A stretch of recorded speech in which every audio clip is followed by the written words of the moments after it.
Alright, so getting some stuff torn down here. At this point, I'm working on getting the supercharger out.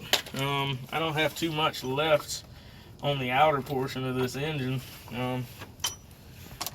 This is gonna come out pretty decent for us. I'm gonna get those cams out first, but we're gonna take this supercharger off, and I plan to do a rebuild on it.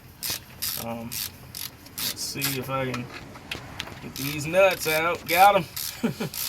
Of course, this is a Vortex V7 supercharger. Sometimes these pulleys are in the way, and you've got to go ahead and get it adjusted, get everything moved out. I should be able to get that out by hand. Here we go. And I don't want to lose my little bracket piece in the back, so you want to get your hand back there, pull that, grab that out, put your bolt through it to save it. You don't want to lose your nuts doing this. And you're going to get under the supercharger.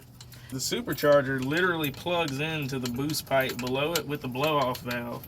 It was a quick way to do it. I set it up literally in my dorm parking lot when I first did this, and there goes a nut. Not a big deal. Everything in here will be all new once we get this on the road. I'm just trying to free this belt on the back end and pull this old belt that I've got in there out. Let's see.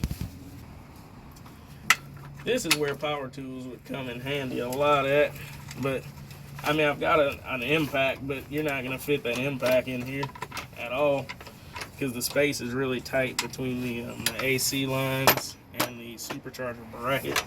This bolt at the bottom is a bitch, but as with all things, you always know it's the last bolt. I'm gonna pull my water meth injector out of here. I have some write-ups on that I could put in the low bar, and the supercharger's almost out of here. As soon as I can get this nut loose, wiggle it around a little bit. There we go. That nut is out. Get rid of this socket and unplug it from the boost pipe assembly. And there she goes. Get the belt out of there. Little belt wrap. And there goes crikey, a big ass supercharger. Now I just got to pull the oiler line from underneath it. So I don't want to get too hasty. But that's about it.